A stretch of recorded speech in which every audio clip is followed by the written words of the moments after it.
ಕೋಲಾರ ಜಿಲ್ಲೆಯ ಶ್ರೀನಿವಾಸಪುರ ನಗರದಲ್ಲಿ ರಸ್ತೆ ಸುರಕ್ಷತೆ ಮತ್ತು ಸಂಚಾರ ನಿಯಮಗಳ ಕಟ್ಟುನಿಟ್ಟಿನ ಜಾರಿಗೆ ಮುಂದಾಗಿ ತಾಲೂಕು ಕಚೇರಿ ಮುಂಭಾಗ ಸಬ್ ಇನ್ಸ್ಪೆಕ್ಟರ್ ಜಯರಾಮ್ ಅವರ ನೇತೃತ್ವದಲ್ಲಿ ಪೊಲೀಸ್ ಸಿಬ್ಬಂದಿ ವರ್ಗದಿಂದ ವಿಶೇಷ ಕಾರ್ಯಾಚರಣೆ ನಡೆಸಲಾಯಿತು. ಈ ಕಾರ್ಯಾಚರಣೆಯಲ್ಲಿ ಮದ್ಯಪಾನ ಮಾಡಿ ವಾಹನ ಚಾಲನೆ ಮಾಡಿದವರು ಹಾಗೂ ಕಡ್ಡಾಯ ಹೆಲ್ಮೆಟ್ ಧರಿಸದೆ ಸಂಚರಿಸಿದ ದ್ವಿಚಕ್ರ ವಾಹನ ಸವಾರರ ಮೇಲೆ ಕಠಿಣ ಕ್ರಮ ಕೈಗೊಳ್ಳಲಾಯಿತು.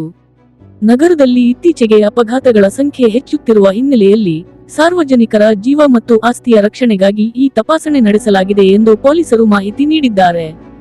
ಕಾರ್ಯಾಚರಣೆ ವೇಳೆ ಮದ್ಯಪಾನ ತಪಾಸಣಾ ಯಂತ್ರ, ಬ್ರೆತ್ ಅನಲೈಸರ್ ಬಳಸಿ ಚಾಲಕರನ್ನು ಪರೀಕ್ಷಿಸಲಾಗಿದ್ದು, ಮದ್ಯಪಾನ ಮಾಡಿರುವುದು ದೃಢಪಟ್ಟ ಕೆಲವರ ವಾಹನಗಳನ್ನು ಸ್ಥಳದಲ್ಲೇ ವಶಕ್ಕೆ ಪಡೆಯಲಾಗಿದೆ. ಅದೇ ವೇಳೆ ಹೆಲ್ಮೆಟ್ ಧರಿಸದೆ ಸಂಚರಿಸಿದ ವಾಹನ ಸವಾರರಿಗೆ ದಂಡ ವಿಧಿಸಿ ಸಂಚಾರ ನಿಯಮಗಳ ಬಗ್ಗೆ ಜಾಗೃತಿ ಮೂಡಿಸಲಾಯಿತು. ಹೆಲ್ಮೆಟ್ ಧರಿಸುವುದು ಕಾನೂನು ಬಾಧ್ಯತೆ ಮಾತ್ರವಲ್ಲ, ಜೀವ ರಕ್ಷಣೆಗೆ ಅಗತ್ಯವಾದ ಪ್ರಮುಖ ಸಾಧನವಾಗಿದೆ ಎಂದು ಪೊಲೀಸರು ಸಾರ್ವಜನಿಕರಿಗೆ ಸ್ಪಷ್ಟವಾಗಿ ತಿಳಿಸಿದ್ದಾರೆ. ಕಾರ್ಯಾಚರಣೆ ನಡೆಯುವ ಸಮಯದಲ್ಲಿ ತಾಲೂಕು ಕಚೇರಿಗೆ ಆಗಮಿಸುತ್ತಿದ್ದ ಸಾರ್ವಜನಿಕರು ಮತ್ತು ವಾಹನ ಸವಾರರಲ್ಲಿ ಕೆಲ ಕಾಲ ಗೊಂದಲ ಉಂಟಾದರೂ ಬಹುಪಾಲು ಜನರು ಪೊಲೀಸ್ ಕ್ರಮವನ್ನು ಸ್ವಾಗತಿಸಿದರು. ಅಪಘಾತಗಳನ್ನು ತಡೆಯಲು ಇಂತಹ ತಪಾಸಣೆ ಅಗತ್ಯ. ನಿಯಮ ಪಾಲಿಸಿದವರಿಗೆ ಯಾವುದೇ ತೊಂದರೆ ಇಲ್ಲ ಎಂದು ಸ್ಥಳೀಯರು ಅಭಿಪ್ರಾಯ ವ್ಯಕ್ತಪಡಿಸಿದರು. ಸಬ್ ಇನ್ಸ್ಪೆಕ್ಟರ್ ಜಯರಾಮ್ ಮಾತನಾಡಿ, ಮದ್ಯಪಾನ ಮಾಡಿ ವಾಹನ ಚಾಲನೆ ಮಾಡುವುದು ಗಂಭೀರ ಅಪರಾಧ. ಅದು ಚಾಲಕರ ಜೀವಕ್ಕಷ್ಟೇ ಅಲ್ಲ, ಇತರರಿಗೂ ಅಪಾಯ ಉಂಟು ಮಾಡುತ್ತದೆ.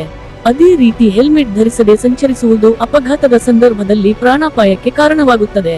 ಮುಂದಿನ ದಿನಗಳಲ್ಲಿಯೂ ಇಂತಹ ಕಾರ್ಯಾಚರಣೆ ನಿರಂತರವಾಗಿ ನಡೆಯಲಿದೆ ಎಂದು ಎಚ್ಚರಿಕೆ ನೀಡಿದ್ದಾರೆ. ಈ ಕಾರ್ಯಾಚರಣೆಯ ಮೂಲಕ ಸಂಚಾರ ನಿಯಮಗಳ ಬಗ್ಗೆ ಜನರಲ್ಲಿ ಜಾಗೃತಿ ಮೂಡಿಸುವುದು ಹಾಗೂ ರಸ್ತೆ ಅಪಘಾತಗಳನ್ನು ಕಡಿಮೆ ಮಾಡುವುದು ಪೊಲೀಸ್ ಇಲಾಖೆಯ ಮುಖ್ಯ ಉದ್ದೇಶವಾಗಿದೆ. ಶಾಲೆಗಳು, ಸಾರ್ವಜನಿಕ ಕಚೇರಿಗಳು ಮತ್ತು ಜನಸಂದಣಿ ಇರುವ ಪ್ರದೇಶಗಳಲ್ಲಿ ವಿಶೇಷವಾಗಿ ಇಂತಹ ತಪಾಸಣೆಗಳನ್ನು ಮುಂದುವರಿಸಲಾಗುವುದು ಎಂದು ತಿಳಿಸಲಾಗಿದೆ.